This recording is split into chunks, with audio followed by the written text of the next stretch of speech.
नमस्ते दोस्तों, मरुद्रा YouTube channel पर आपका हार्दिक स्वागत एवं अभिनंदन। मैं जितेंद्र जेठ आज आपके समक्ष रीट भर्ती 2020-21 के मनोविज्ञान विषय के लिए एक टॉपिक लेकर आए हैं। हम कोशिश करेंगे कि मनोविज्ञान का संपूर्ण सिलेबस इन वीडियो सीरीज के माध्यम से पूरा करवाएंगे और एसएस के समस्त टॉपिकों को और हिंदी के टॉपिकों की कोशिश करेंगे कि वो पूरे टॉपिक हम करवाएं यहाँ पर। और साथ ही साथ विभिन्न जितनी भी अन्य प्रतियोगी परीक्षा है उनका सिलेबस भी हम पूर्ण करवाएंगे। तो शुरू करते हैं हम आज का टॉपिक। मनोविज्ञान जो विषय है उस विषय के अंदर सबसे पहले बेसिक देखे हैं तो हमारे सामने 30 प्रश्न आते हैं।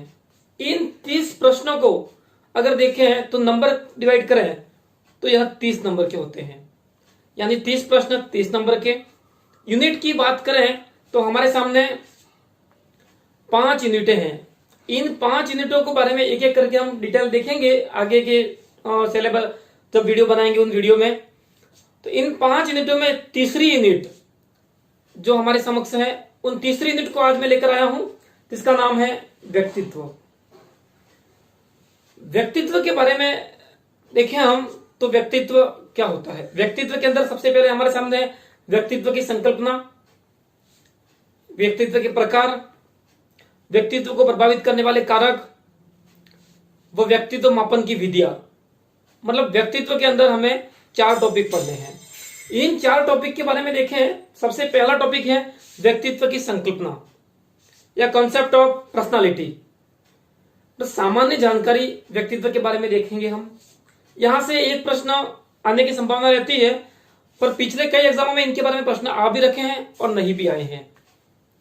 तो कोशिश करेंगे हम इस वीडियो के माध्यम से पूरा कंसेप्ट क्लियर कर देंगे व्यक्तित्व का, और इसके बारे में जो भी प्रश्न आएगा उस प्रश्न को आप आसानी से सॉल्व कर पाएंगे। शुरू करते हैं व्यक्तित्व के बारे में। अब व्यक्तित्व है क्या? आप किसी व्यक्ति को देखते हो, वो व्यक्ति बाहर से रंग रूप से कैसा दिखाई देता है। कोई व्यक्ति काला है, कोई गोरा है, किसी ने कपड़े अच्छे पहन रखे हैं, किसी ने कपड़े खराब पहन रखे हैं। मतलब विभिन्न तरह की बातें हैं आपके सामने। इन सब बातों को ध्यान में रखते हुए आप अंदाजा लगा सकते हो ये व्यक्ति कैसा होगा। कोई व्यक्ति अच्छे से सूट बूट पहनकर आया, आपने अंदाजा लगा दिया कि ये व्यक्ति कोई ना कोई बड़ा आदमी है। इसका मतलब उसके पहनावे से, उसके बाह्य आवरण से, उसके बाह्य सौंदर्य से हमें दिखा कि ये व्यक्ति बड़ा आदमी है। अगर वही व्यक्ति आपके समक्ष सामान्य कपड़े पहनकर आ जाए, कुर्ता पजामा पैंट शर्ट, तो आप उससे मान सकते हो कि ये सामान्य व्यक्ति है। लेकिन अगर वही व्यक्ति आपके समक्ष फटे कपड़े पहन के आए, फटे पुराने, तो आप अंदाजा लगाओगे ये गरीब व्यक्ति है। इसका मतलब आप एक ही व्यक्ति के उसके पहनावे के आधार पर 3 प्रकार से अंदाज लगा सकते हो कि इस व्यक्ति का व्यक्तित्व 3 प्रकार का हो सकता है। उसी तरह प्रत्येक व्यक्ति का जो बाह्य रूप है, रंग रूप, उसकी लंबाई चौड़ाई, उसके शरीर के बारे में, तो मतलब उस व्यक्ति के बाह्य आवरण को देखकर हम पता लगा सकते हैं कि व्यक्ति कैसा है।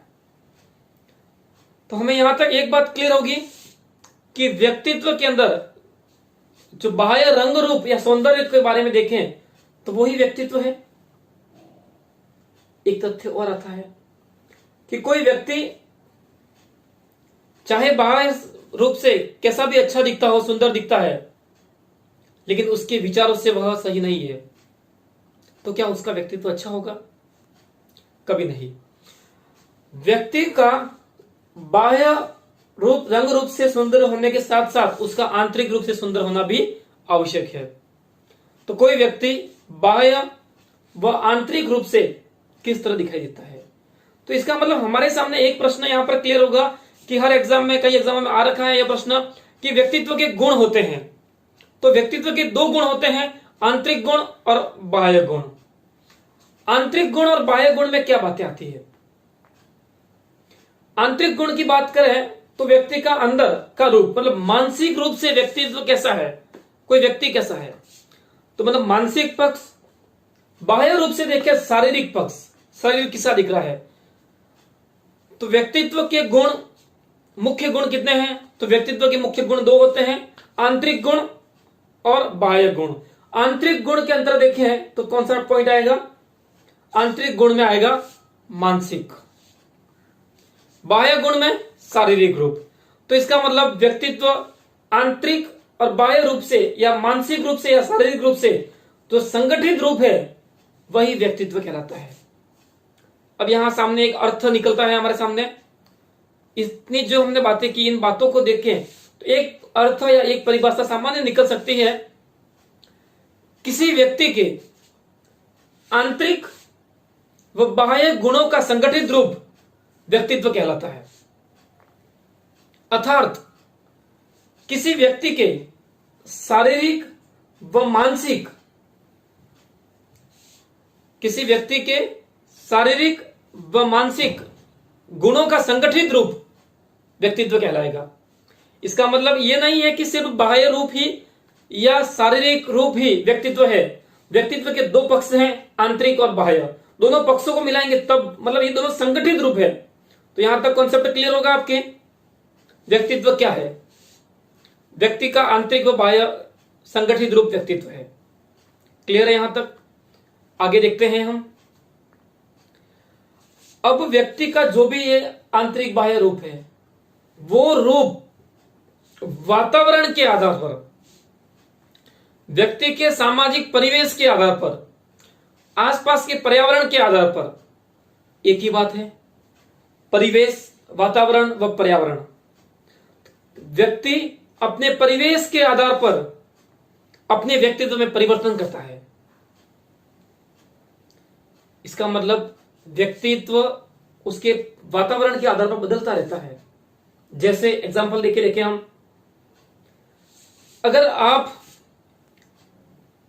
किसी सभ्य लोगों के पास बैठे हो, जो लोग पढ़ाई की ही बातें कर रहे हैं, मान लो रीट की तैयारी करने वाले अभ्यर्थियों के पास आप बैठे हो, तो वो संपूर्ण व्यक्ति रीट की बातें करेंगे, रीट की परीक्षा है, रीट के सिलेबस के बारे में बात करेंगे। तो क्या आप उनके सामने ले जाकर पटवारी के बारे में बात करेंगे? कतई नहीं करेंगे। क्यों? क्योंकि उस लोगों की जो मानसिकता है वो रीट एग्जाम के बारे में है। तो इसका मतलब उस व्यक्ति का परिवेश कैसा है, वातावरण कैसा है आसपास का, रीट का है। व्यक्ति का व्यक्तित्व जो है वो वातावरण के आधार पर बदलता रहता है। जैसे आप सभ्य लोगों के पास बैठे हो तो आपका व्यक्तित्व सभ्य लोगों जैसा होगा। अगर आप असभ्य लोगों के सामने हैं तो आपका व्यक्तित्व असभ्य लोगों जैसा होगा। जैसे आप देखें, बचपन की बात करें हम, तो बचपन में देखें हम, अगर हम जो इंटेलिजेंट बच्चे थे उनके पास बैठते थे तो सर हमारे तारीफ करते थे कि वाह इंटेलिजेंट लड़के बैठे थे। लेकिन अगर हम शरारती लड़कों के पास बैठते थे तो भले हम शरारती नहीं है, फिर भी हम शरारती ही गिने जाते थे। इसका मतलब उस परिवेश का प्रभाव पड़ रहा है। तो यही बात है कि व्यक्तित्व वातावरण या परिवेश के आधार पर परिवर्तित या परिवर्तनशील होता है।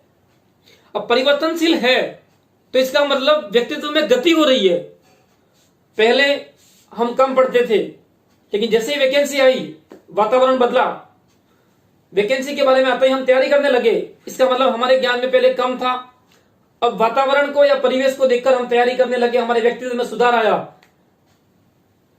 तो इसका मतलब ये क्या है? गति हुई। तो इसका मतलब व्यक्तित्व गतिमान होता है।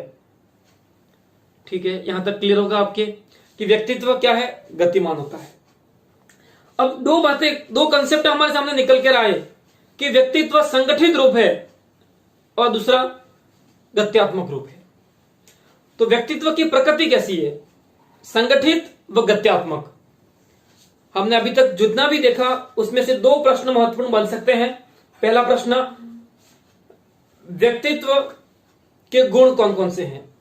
मानसिक व शारीरिक, आंतरिक व बाह्य गुण, एक ही बात है। दूसरा प्रश्न, व्यक्तित्व की प्रकृति, वो भी दो प्रकार की, संगठित व गत्यात्मक। तो यहां तक क्लियर होगा आपको। आगे देखते हैं, व्यक्तित्व संबंधित महत्वपूर्ण धारणाएं या दृष्टिकोण। व्यक्तित्व संबंधित महत्वपूर्ण धारणाएं और दृष्टिकोण में देखे हैं तो कुछ दृष्टिकोण या धारणाएं हमारे सामने आती है। उन धारणाओं में देखें, सबसे पहले देखें सामान्य दृष्टिकोण या सामान्य धारणा। व्यक्तित्व की सामान्य दृष्टिकोण या सामान्य धारणा, इसका मतलब सामान्य धारणा क्या है? आपने किसी व्यक्ति को देखकर अनुमान लगा दिया कि यह व्यक्ति ऐसा है, किसके आधार पर? उसके रंग, रूप या सौंदर्य के आधार पर। तो कोई व्यक्ति उसके रंग, रूप, सौंदर्य के आधार पर किसी व्यक्ति को प्रभावित करता है, या जितना अधिक प्रभावित करेगा वो व्यक्ति हमारे लिए उतना ही प्रभावशाली होगा, या उसका व्यक्तित्व उतना ही अच्छा होगा। अर्थात कोई व्यक्ति उसके रंग, रूप व सौंदर्य के आधार पर हमें जितना प्रभावित करता है उसका व्यक्तित्व उतना ही अच्छा होता है। यह सामान्य दृष्टिकोण है। यहां तक क्लियर होगा आपको? हालांकि एग्जाम में नहीं पूछेगा इसके बारे में, फिर भी पूछ ले गई तो अपने को ध्यान रखना है। आगे देखें तो व्यक्तित्व का साइकोलॉजी के अकॉर्डिंग देखें, मनोविज्ञान विषय के रूप में, तो मनोवैज्ञानिक दृष्टिकोण, तो व्यक्तित्व का मनोवैज्ञानिक दृष्टिकोण या मनोवैज्ञानिक धारणा। तो मनोवैज्ञानिक दृष्टिकोण कहता है वंशानुक्रम व वातावरण का गुणनफल ही व्यक्तित्व है। दो बातें आ रही है, ध्यान रखना। व्यक्तित्व का वंशानुक्रम व वातावरण का गुणनफल ही व्यक्तित्व है। इसका मतलब व्यक्तित्व क्या है? एक तो वंशानुक्रम, दूसरा वातावरण, इन दोनों का गुणा या गुणनफल। या फिर सामान्य देखें तो व्यक्ति अपने वंशानुक्रम के आधार पर वातावरण से अनुक्रिया करता है तो उसका परिणाम व्यक्तित्व होता है। यहां दो शब्द आ रहे हैं, और ध्यान दीजिएगा। एक आता है वंशानुक्रम, दूसरा आता है वातावरण। जब हम पहले यूनिट के वीडियो देखेंगे वहां पर इसके बारे में पूरा कॉन्सेप्ट क्लियर कर देंगे कि वंशानुक्रम क्या है और वातावरण क्या है। वंशानुक्रम सामान्य में बता रहा हूं यहां, लेकिन पूरा डिटेल में हम फर्स्ट यूनिट के वीडियो में देखेंगे। जैसी संतति होती है वैसी संतानें होती है।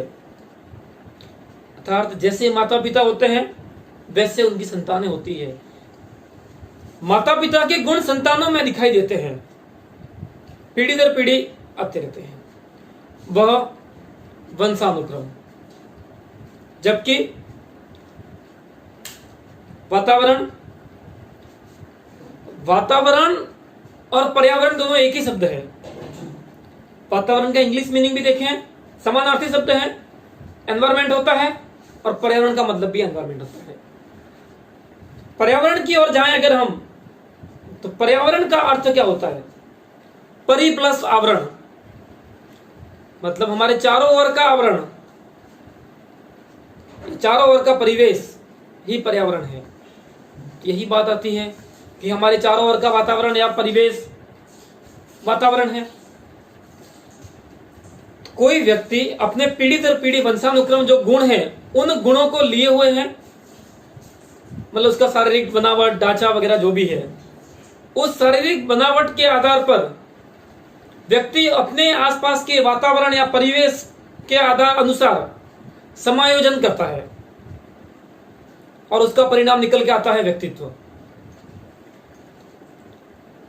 एक सूत्र बनता है यहां पर H इंटू E बराबर P। H heredity, E environment, P personality. यहां तक क्लियर होगा कि व्यक्ति अपने वंशानुक्रम या जो वंशानुगत गुण है या पीढ़ी दर पीढ़ी जो गुण है या अपनी शारीरिक बनावट है, उस बनावट को लेते हुए अपने वातावरण से अनुक्रिया करता है, उसके आधार पर समायोजन करता है। वह प्रक्रिया व्यक्तित्व कहलाती है या व्यक्तित्व है। यह दृष्टिकोण किसका है? यह मनोवैज्ञानिक दृष्टिकोण है। हमने अभी तक व्यक्तित्व की दो दृष्टिकोण देखे। पहले दृष्टिकोण में देखा सामान्य दृष्टिकोण, यह दृष्टिकोण क्या कहता है कि व्यक्ति अपने रंग, रूप व सौंदर्य के आधार पर जितना हमें प्रभावित करता है उसका व्यक्तित्व उतना अच्छा होता है। जबकि मनोवैज्ञानिक दृष्टिकोण कहता है कि व्यक्ति वंशानुक्रम गुणों को लेकर वातावरण के आधार पर जिस तरह अनुक्रिया करता है, जितने अच्छे से अनुक्रिया कर पाएगा उसका व्यक्तित्व उतना अच्छा होगा। दो तरह के विचारधारा आई। तीसरी विचारधारा देखें हम, दार्शनिक विचारधारा, दार्शनिक दृष्टिकोण या धारणा। यह विचारधारा या दृष्टिकोण कहता है कि व्यक्ति में जितनी संपूर्णता होगी अर्थात ज्ञान का जितना अथाह भंडार होगा उसका व्यक्तित्व उतना अच्छा होगा। मतलब कोई व्यक्ति संपूर्ण ज्ञान से परिपूर्ण है, अर्थात ऐसा वैसे हालांकि होता नहीं है कि कोई व्यक्ति सभी विषय में पारंगत नहीं होता है, कहीं ना कहीं कमियां होती है, पर फिर भी जिस व्यक्ति के पास जितना अच्छा ज्ञान है या जितनी संपूर्णता है उसका व्यक्तित्व उतना ही अच्छा होगा। ये विचारधारा भी क्लियर होगी आपके। एक विचारधारा या दृष्टिकोण और आता है, सामाजिक दृष्टिकोण। इस सामाजिक दृष्टिकोण के बारे में देखें, नाम से स्पष्ट है, समाज, अर्थात जो व्यक्ति समाज को जितना महत्व देता है या जो व्यक्ति समाज में जितना क्रियाशील रहता है उसका व्यक्तित्व उतना ही अच्छा होता है। तो समाज के नजरिए से देखें तो वो व्यक्ति ज्यादा अच्छा है। इसका मतलब जो व्यक्ति समाज को ज्यादा महत्व देता है, जो व्यक्ति ज्यादा समाज की बातें करता है, जो व्यक्ति समाज की भलाई के बारे में बातें करता है, उसका व्यक्ति समाज के लिए क्या है उतना ही अच्छा होगा। अगर आप अभी पढ़ाई कर रहे हैं पर आप समाज को समय नहीं दे पाते हैं, इसका मतलब समाज के लिए आपका कोई महत्व नहीं है, आपका व्यक्तित्व समाज के दृष्टिकोण से या उसकी विचारधारा से अच्छा नहीं है। तो यहां तक चारों विचारधारा आपके माइंड में क्लियर होगी, कंसेप्ट क्लियर होंगे। हाँ, सामाजिक विचारधारा से एक बात कहना चाहूंगा, जब तक तैयारी कर रहे हो किसी एग्जाम की तब तक सामाजिक विचारधारा से दूर ही रहना। ये मत सोचना कि हाँ किसी ने बोला कि मुझे ये हेल्प चाहिए, आप बोल दोगे हाँ ये हेल्प मैं कर सकता हूं अच्छे से। अब उस एक हेल्प के लिए, सहायता के लिए आप सामाजिकता दिखाने जा रहे हो, उसकी सहायता कर रहे हो किसी की, आप अपना समय व्यर्थ गवा रहे हो। अब वो सहायता करेंगे, आप उसकी कितने समय तक आपको याद रखेगा, 1 दिन 2 दिन, पर आपने अपना अमूल्य समय गवा दिया है। इसलिए जब तक एग्जाम नहीं होंगे तब तक आप किसी की सहायता मत करना, खुद के बारे में सोचो। थोड़ा एग्जाम के समय में सेल्फिश बन जाया करना, खुद के बारे में सोचो कि मुझे क्या करना है। यहां तक क्लियर होगा आपके व्यक्तित्व के दृष्टिकोण के बारे में, विचारधाराओं के बारे में, धारणाओं के बारे में। आगे देखते हैं हम व्यक्तित्व के, जो व्यक्तित्व शब्द है उस शब्द की उत्पत्ति के बारे में। 2008 में सेकंड ग्रेड एग्जाम में यह प्रश्न आ रखा है। व्यक्तित्व शब्द जो है वो हिंदी का व्यक्तित्व शब्द है। इस हिंदी के व्यक्तित्व शब्द अंग्रेजी के पर्सनालिटी शब्द का रूपांतरण है। हिंदी का व्यक्तित्व शब्द अंग्रेजी के पर्सनालिटी शब्द का रूपांतरण है, जबकि अंग्रेजी की पर्सनालिटी शब्द की उत्पत्ति लैटिन भाषा से हुई है। समझना अच्छे से। अगर एग्जाम में पूछे कि व्यक्तित्व शब्द किस भाषा का रूपांतरण है, तब आपका आंसर होगा अंग्रेजी भाषा का। दूसरा प्रश्न अगर बनता है कि व्यक्तित्व शब्द की उत्पत्ति किस भाषा से हुई है, तब आपका आंसर होगा लैटिन भाषा। या फिर पर्सनालिटी शब्द की उत्पत्ति किस भाषा से हुई है, तब भी आपका आंसर होगा लैटिन भाषा। अंग्रेजी का पर्सनालिटी और हिंदी का व्यक्तित्व शब्द एक ही है। हिंदी के व्यक्तित्व शब्द का अंग्रेजी रूपांतरण पर्सनालिटी होता है और इसकी उत्पत्ति लैटिन भाषा के पर्सोना शब्द से हुई है। लैटिन भाषा के पर्सोना शब्द से हुई है। यही प्रश्न सेकंड ग्रेड 2008 में पूछा गया है। अब आगे देखें। अब आपके माइंड में एक यह भी क्वेश्चन होगा या कंफ्यूजन होगा, कई किताबों में यह दे रखा है, पीडी पाठक जी की बुक में देखें, व्यक्तित्व शब्द की उत्पत्ति यूनानी भाषा से हुई है। अब ये क्या है? तो लैटिन भाषा और यूनानी भाषा दोनों एक ही है। अगर एग्जाम में लैटिन भाषा आता है तो भी सही है, ऑप्शन में लैटिन भाषा नहीं है और यूनानी भाषा दे रखा है तो भी आपका आंसर सही होना चाहिए। यह कॉन्सेप्ट क्लियर होगा। पूरा कोशिश करूंगा मैं कि आपको पूरा एक साथ नहीं समझाऊं। जो जो महत्वपूर्ण पॉइंट है टॉपिक, उस टॉपिक के सारे कंसेप्ट क्लियर कीजिएगा, क्योंकि मनोविज्ञान एक ऐसा विषय है जो पढ़ने से समझ में नहीं आएगा। चाहे कितना भी रट्टा लगा दो आप, नहीं समझ में आने वाला। उसके टुकड़े करके पढ़ा कीजिए अलग अलग खंडों में। शिक्षण विधियों में एक सूत्र आता है, संपूर्ण से अंश की ओर। उसी तरह पूरे सिलेबस में हम अंश को पकड़ेंगे और अंश से संपूर्ण की ओर जाएंगे। एक एक कंसेप्ट क्लियर कीजिएगा कि व्यक्तित्व शब्द की उत्पत्ति किस भाषा से हुई है, लैटिन भाषा या फिर यूनानी भाषा से हुई है, जिसका किस शब्द से हुई है, तो पर्सोना शब्द से हुई है। अब इस पर्सोना शब्द का अर्थ क्या होता है? तो पर्सोना शब्द का अर्थ होता है मुखौटा, नकाब। बचपन में खूब खेला होगा आपने, चेहरे पर मुखौटा ढककर या नकाब लगाया होगा। अब इस व्यक्तित्व शब्द के लिए इस नकाब या मुखौटे या पर्सोना शब्द का प्रयोग क्यों किया गया, इसकी बात करें। यूनान के अंदर देखें, प्राचीन समय में अभिनय या नाटक किए जाते थे। अभिनय या नाटक जब किए जाते हैं, उस समय देखें तो व्यक्ति किसी का रूप धारण करने के लिए अपने चेहरे पर एक नकाब या मुखौटा ढक देते थे।